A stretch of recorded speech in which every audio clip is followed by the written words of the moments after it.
안녕하세요. 일신사입니다. 저희 채널에는 신박한 사연들이 많이 있으니 많은 분들의 구독 부탁드립니다.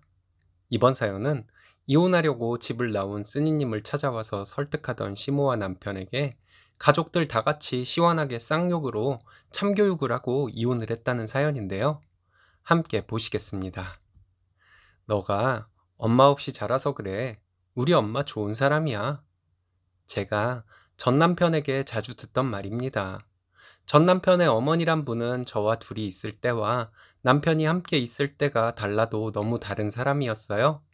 가끔은 본인도 혼동을 하는지 남편이 있을 때도 저에게 못되게 굴기는 했지만 그런 모습을 보고도 남편은 자기 엄마를 싸고 돌기 바빴어요. 저는 부모님이 안 계십니다. 초등학교 들어가던 해부터 부모님 없이 살아왔어요. 하지만 저에게는 고모와 고모부가 있었습니다. 부모 없이 자라면서 서름이 전혀 없었다면 거짓말이겠죠? 사춘기 때는 별것도 아닌 것을 가지고 이것이 부모가 없어서 받는 서름이구나 하는 생각이 들었던 적도 있습니다. 하지만 지나서 생각해보니 그런 일들은 친부모 밑에서 자란 사람이어도 겪을 수 있는 일들이었고 사춘기에 예민하다 보니 그런 생각을 했던 것을 알게 되었어요. 저는 학교 갔다 와서 그날 학교에서 있었던 일을 얘기할 엄마가 있었습니다. 고모라 부르긴 했지만 자상한 엄마처럼 제 얘기를 전부 들어주시고 저와 도란도란 수다 떠는 것을 좋아하시는 분이세요. 고모부는 퇴근길에 통닭을 사가지고 와서 항상 저에게 다리 하나를 제일 먼저 건네주셨습니다. 고모의 아들 둘과 함께 자랐는데 고모와 고모부가 저를 이렇게 아껴주고 하는 모습을 보고 자라서 그런지 지금도 저를 잘 따르고 착하고 예쁜 동생들입니다. 저는 어렸을 때도 친부모가 아닌 고모가 저를 키워주시는 것에 감사하는 마음을 가져야 한다고 생각했습니다. 그래서 고모와 고모부가 제가 성적을 잘 받아오면 무지하게 기뻐하시는 모습이 또 보고 싶어서 이를 악물고 공부했어요. 고모의 자식들은 공부를 잘 못했고 저만 공부를 잘했는데 고모는 제가 성적표를 받아올 때마다 환하게 웃으시면서 기뻐해 주셨습니다.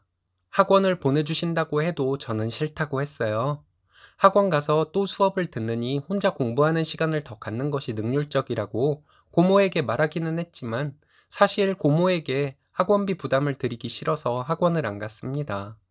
대학을 합격했을 때 누구보다 고모와 고모부께서 기뻐해 주셨고 저도 너무 기뻤습니다. 대학에서도 저는 열심히 공부하고 알바를 병행하며 취업 스펙을 쌓아 대학 졸업 후에 괜찮은 직장에 취업을 하게 되었습니다. 사회생활 2년 차에 전 남편을 만나게 되었습니다. 첫 연애였죠.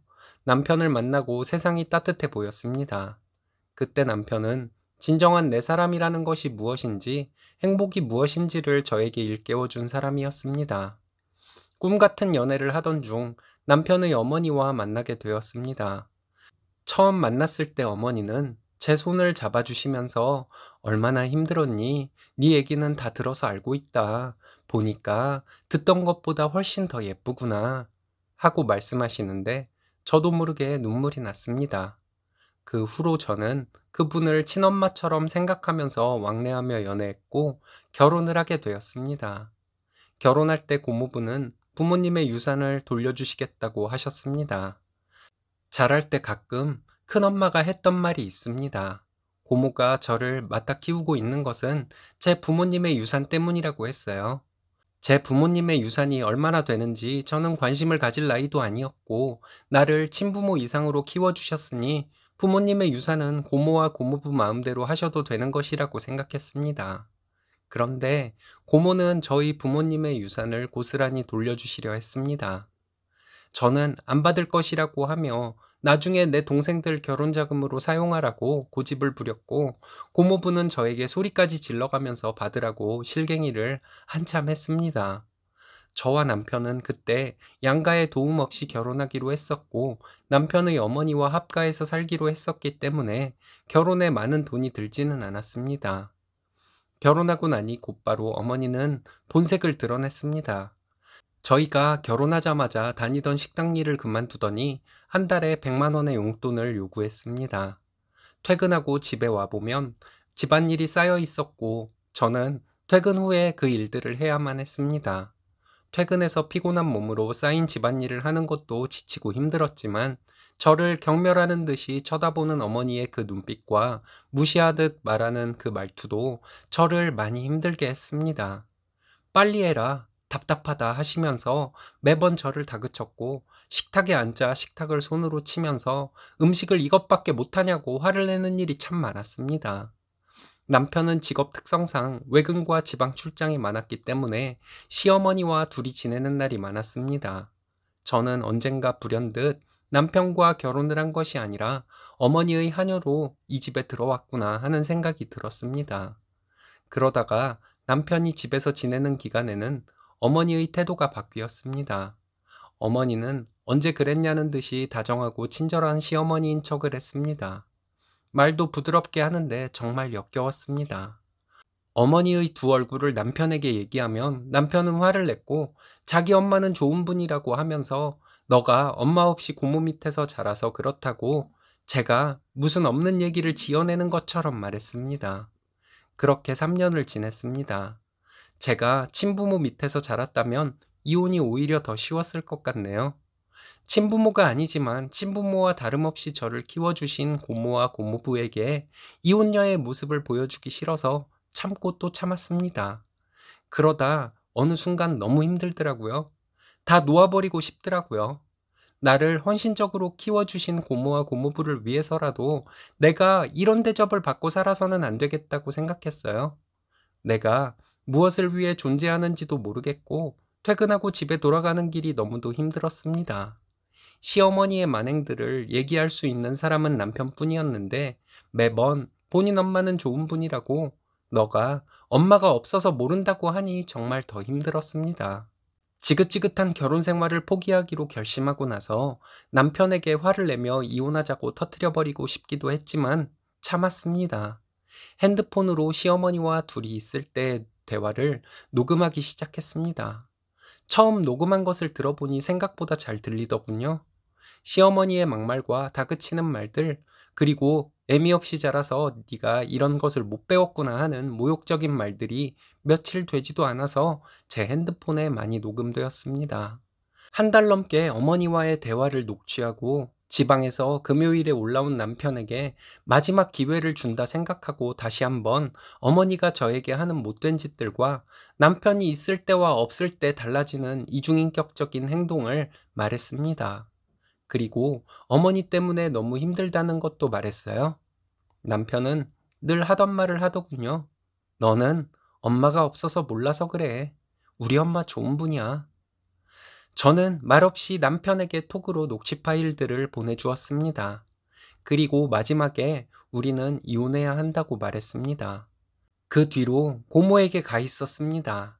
남편은 저에게 전화해서 몰랐다, 미안하다, 마음 돌려달라 울고불고 매달렸지만 저는 전혀 마음이 돌아서지 않았습니다. 처음에는 어머니가 저에게 전화를 해서 네가 어떤 책임을 져야 하는지도 모르고 집을 나갔냐고 소리 질렀습니다.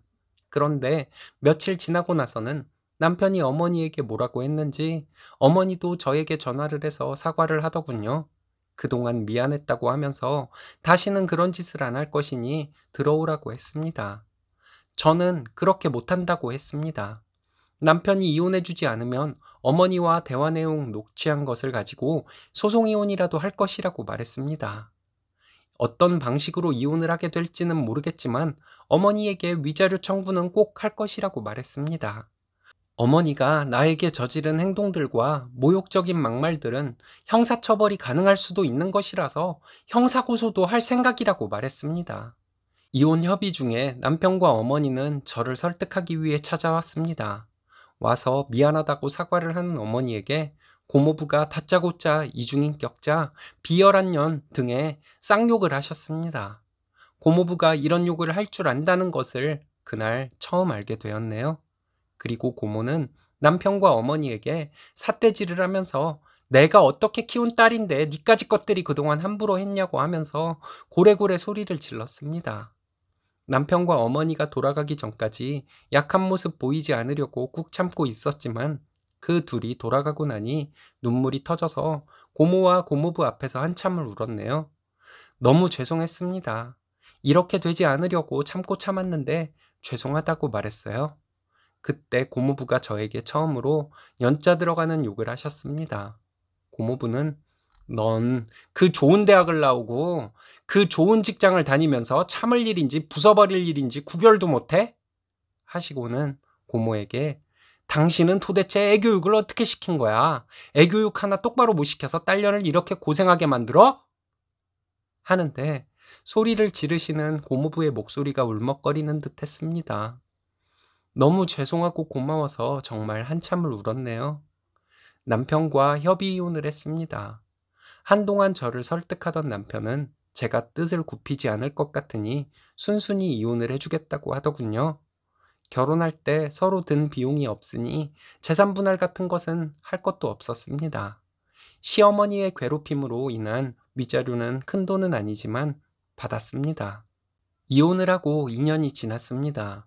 지금은 고모와 고모부, 동생들과 재밌게 지내고 있어요. 전 남편과의 결혼 생활은 정말 힘들었습니다.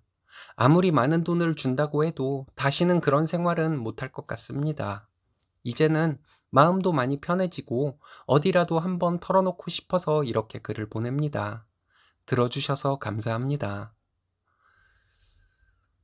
사랑을 많이 받고 자라서 마음도 곱고 똑똑한 분이시라 잘 해결하신 것 같네요.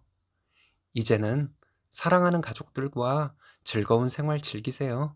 멋지십니다. 오늘의 사연은 여기까지입니다.